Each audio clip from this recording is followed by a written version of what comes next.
Chosen one, these 7 signs mean you're entering dark ascension. There's a quiet moment that comes before everything changes, a moment so subtle most people miss it. It's not a spiritual breakthrough or an epic vision, it's something far more unsettling, a growing sense that your life no longer belongs to you, that nothing fits, not even your own thoughts. You start waking up in the middle of the night with a heaviness in your chest and an urgency you can't explain. You feel like something is watching, not with malice, but with expectation. And that expectation is not asking you to meditate more or speak affirmations. It's asking you to let something die. Because if these signs have begun appearing in your life, you're not just spiritually awakening, you're entering dark ascension. And only a rare few ever make it through. These aren't surface symptoms, they're soul codes activating, pulling you into the dimension of truth you spent your whole life avoiding.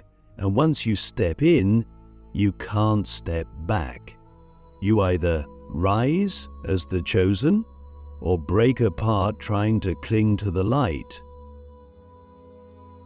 The first sign is collapse, not just of your job or your relationships, but of your identity.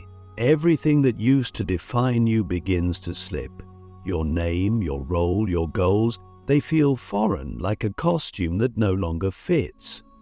You may still go through the motions, but you can feel the hollowness growing. This is not depression, it's decomposition. Your false self is rotting because your true self is trying to emerge, and the two cannot coexist. Most people interpret this stage as failure, but it's not. It's the soul's way of shedding density. What if the things you're losing aren't being taken from you, they're being stripped away to reveal what you never knew you were allowed to become?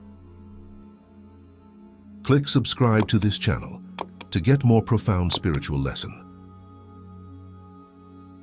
Then comes the second sign, the appearance of shadow emotions that feel too intense to control. You may feel sudden rage, deep grief, irrational fear. It hits you like waves, at odd hours, in moments of peace, even in joy. These aren't mood swings, they're surfacings. Everything you repress to appear good or spiritual is now demanding integration, because dark ascension doesn't happen through denial. It happens when you welcome your inner chaos and ask, "What are you trying to show me?" Your pain is not the enemy, it's the invitation. You weren't born to be pure, you were born to be whole.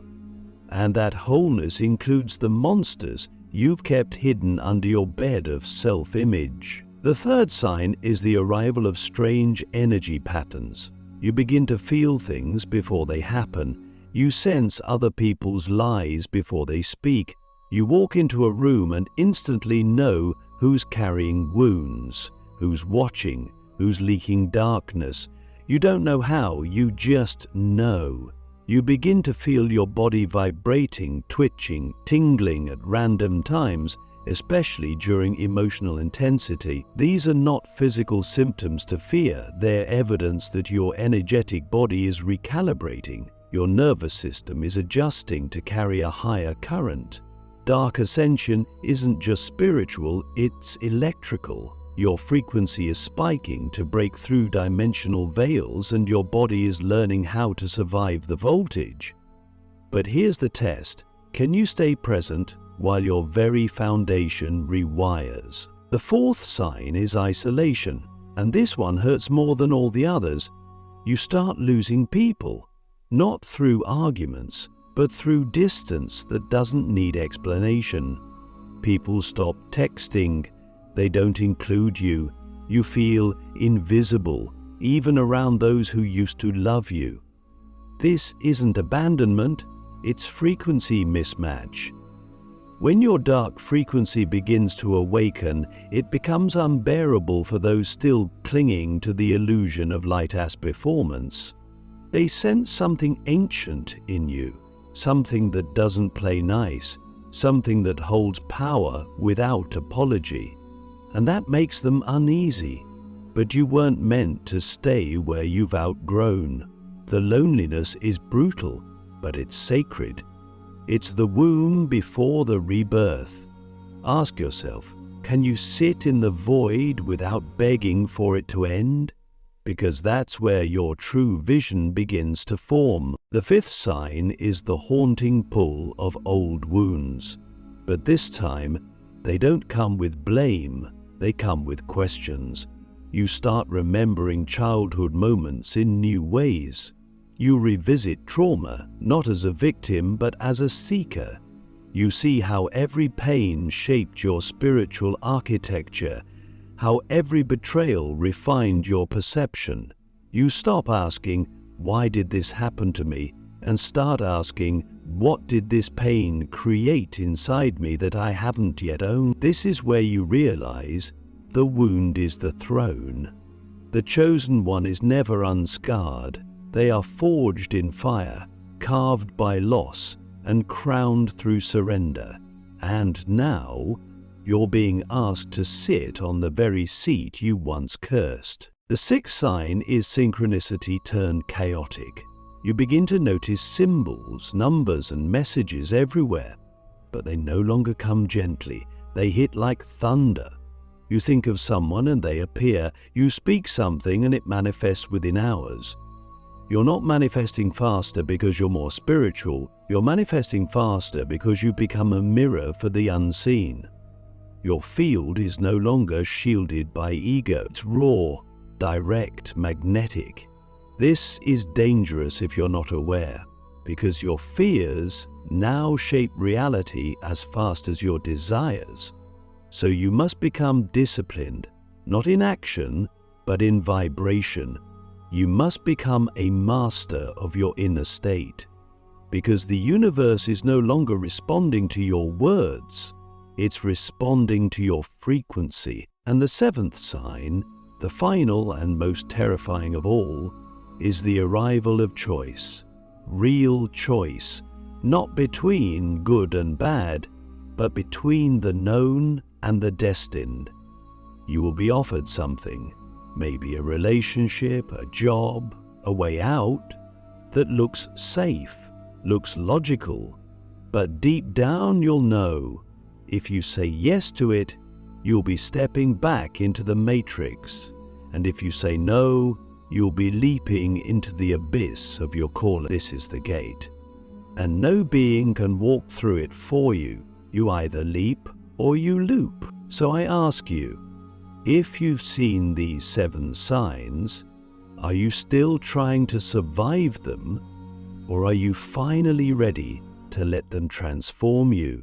Letting the light die first, while your old spiritual self must be buried for the dark rise to begin. Most people spend their spiritual journey trying to find the light, to cling to it, to bathe in it like it's the ultimate destination. They think ascension means becoming lighter, brighter, more love-filled, more healed, more high vibrational. But that's only the surface. That's the spiritual childhood most people never outgrow. Real ascension isn't upward, it's inward, and sometimes downward, into the parts of you you were taught to ignore, into the shadow you polished away in your search for purity. The truth is, there comes a point in every chosen one's evolution where the light becomes a cage, not because it's evil, but because it no longer tells the full story. You begin to feel suffocated by your own spiritual identity. You start to see that even your healing has become a mask, and something in you says, let it all die. That something is the beginning of your dark ride. You can't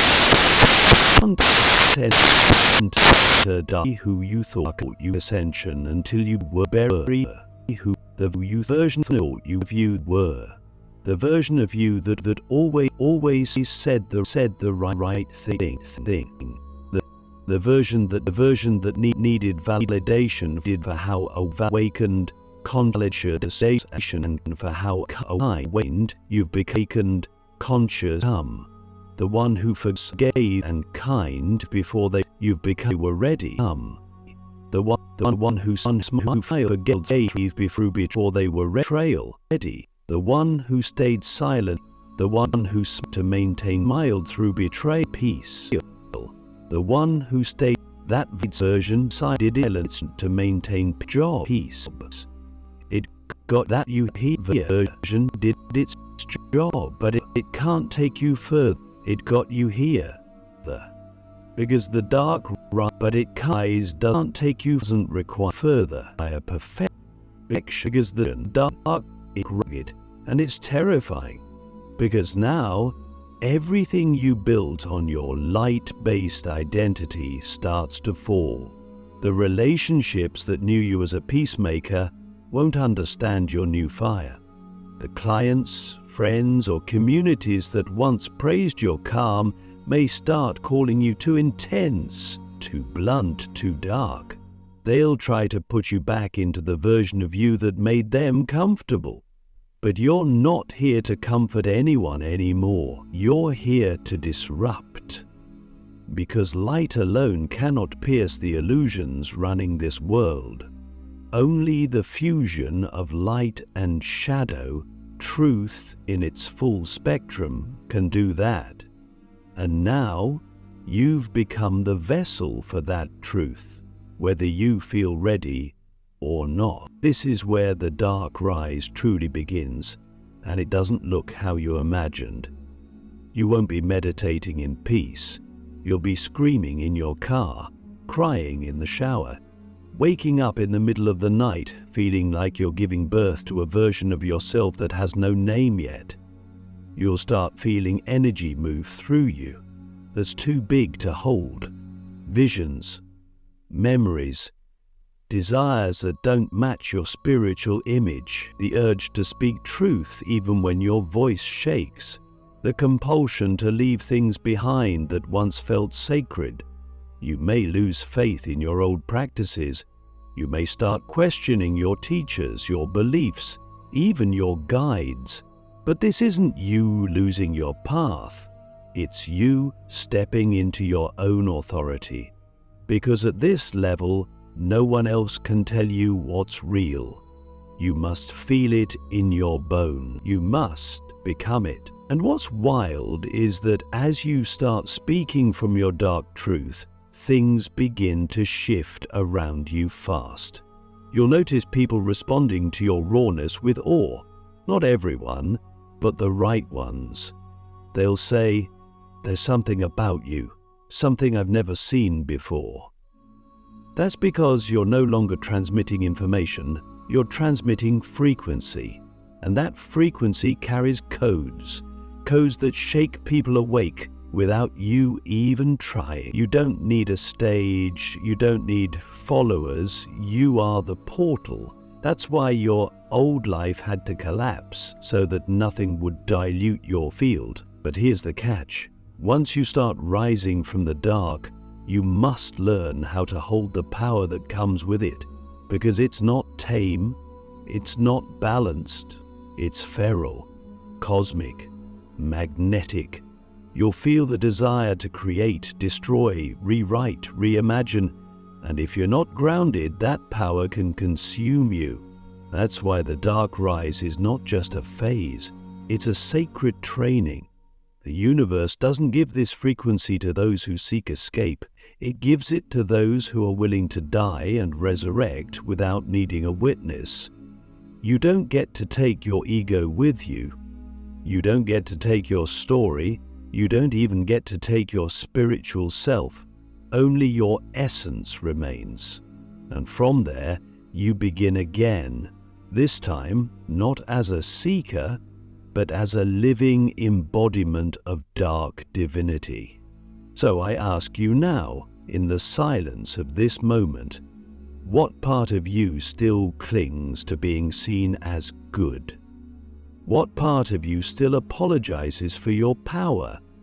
What are you afraid will happen if you let your inner fire burn all the way through? Because the truth is, the light version of you had to die, not because it was bad, but because it was incomplete. And the world doesn't need more light workers who are afraid of their shadow.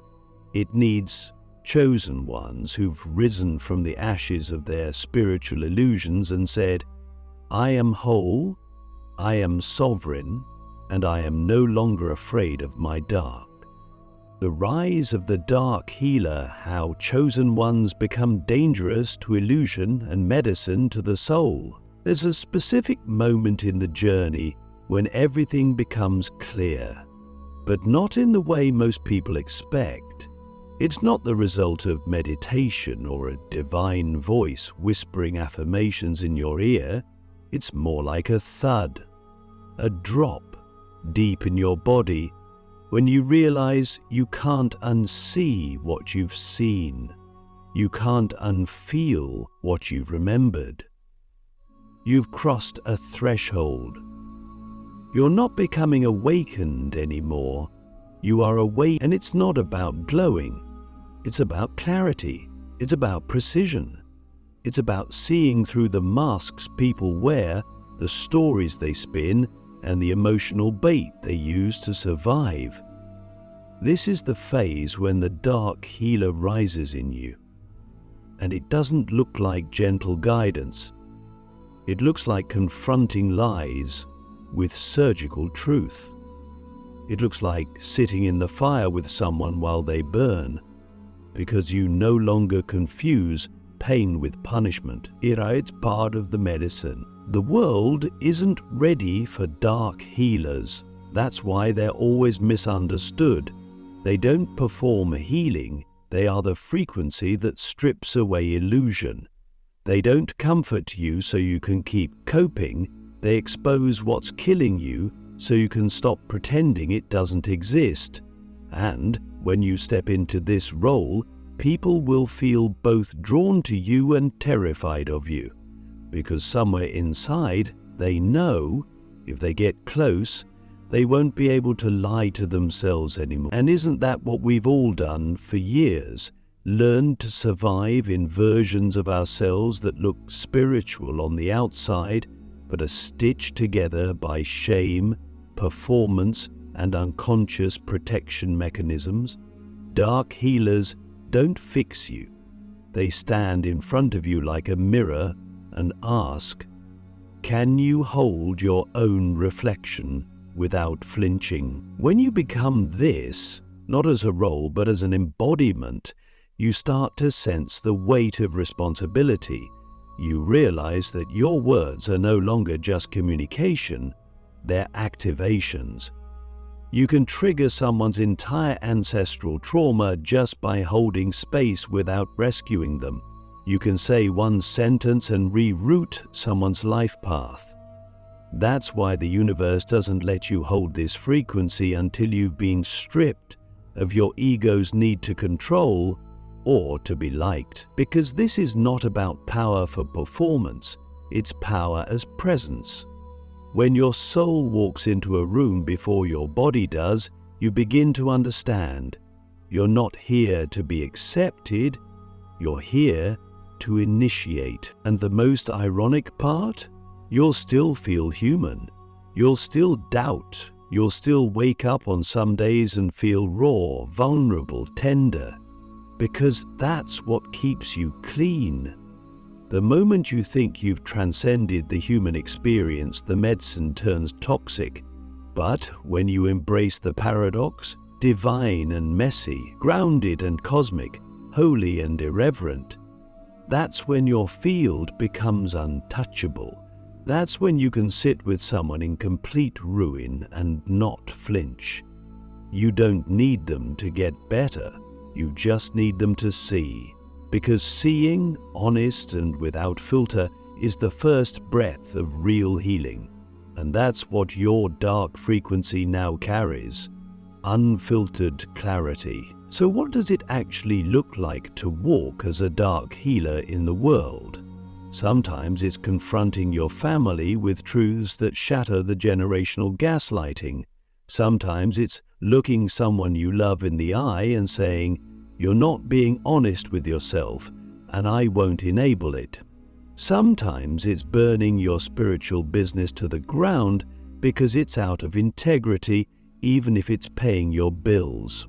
Sometimes it's sitting with your own shadow and admitting you've been spiritual bypassing all along. But through it all, one thing remains constant. You no longer fear the mess. In fact, you welcome it. Because the mess is where the codes live. The chaos is where the soul softens, and the darkness, that's where truth no longer needs permission to exist. Let me ask you something you probably haven't dared to ask yourself yet. What illusions are you still protecting because they make you feel safe, even if they keep you small? Who would you be if you told the truth that no one around you is brave enough to say? What would happen if you let the healer in you stop performing and start confronting? Because that's where we are now. This isn't about ascension as a ladder to some angelic realm. This is about descension into your own gut, your instincts, your rawness. This is about activating your medicine, not as a soothing balm, but as a blade of honesty, a vibrational scalpel. You're not here to save anyone. You're here to be a portal, a walking frequency that challenges illusion wherever it hides, even if it hides in you. You are the shadow they didn't expect to meet, and the healing they didn't know they needed. The final gate. Why every chosen one must choose between power and peace before they're truly free. At the end of this journey, after the collapse, the death of your old light, and the rise of your dark healing force, you reach a gate. It's not a physical place. It's not marked by visions, ceremonies, or guidance. It's invisible to the world, but unmistakable to your soul. And it doesn't ask you who you've become. It asks what you're now willing to sacrifice. Because the final gate doesn't test your power, it tests your devotion. It stands between two paths. One where you can be loved, admired, and accepted again if you agree to soften your edges, and another where you walk alone, holding the raw, untamed truth that no one is ready for, but everyone needs.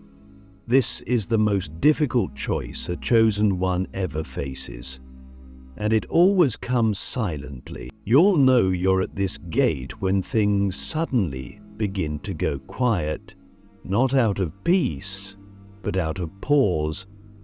People stop responding, momentum slows, the world pulls back. It's as if the universe is watching to see what you'll do without validation, without applause, without proof that you're making progress. That's the test. Can you keep walking when no one is clapping? Can you keep speaking truth when no one wants to hear it? Can you live your purpose when it's not profitable, not popular, and not understood? This is where most spiritual leaders retreat. They return to the image that's easier to digest. They filter their truth. They trade power for peace. But a true chosen one does not choose comfort. They choose integrity. They choose embodiment. They choose realness, even when it hurts. And that decision cracks reality, because once you choose truth over comfort, everything begins to shift in your field. You stop being a personality, you become a force. You stop chasing outcomes, you become a frequency that changes rooms just by entering. You become what the gate was always protecting. Freedom, not the kind that's given, but the kind you claim when there's nothing left to lose. You'll be tempted even then. You'll be offered a version of peace that looks appealing, Relationships may return, opportunities may knock, but you'll feel the hollowness inside them, because true peace doesn't come from absence of conflict. It comes from full embodiment of your path. And real power isn't about being above others. It's about standing in your alignment so deeply that nothing, no opinion, no failure, no rejection, can pull you out of it. That's the secret of the final gate. It doesn't actually guard anything. It simply reveals what you're still unwilling to walk away from. So ask yourself now, at the edge of your becoming, what illusion would I still sell myself for approval? What truth have I been avoiding because I know it will cost me my comfort? And if I let it all go, my image, my safety, my need to be liked, what would remain? That is your true self. That is the one the gate was waiting for. When you choose power, not the power to control, but the power to stand in your full truth without explanation, the gate dissolves. And you realize it was never there to block you, it was there to make sure you were ready. Because now you walk not as a seeker, but as a sovereign, not as a healer, but as a mirror, not as a teacher, but as a living code. You've entered dark ascension. You are the storm and the silence, the mirror and the fire. And the world has no choice but to feel you now. Welcome to your throne. Walk with it wisely, walk with it wildly, but above all, walk with it fully.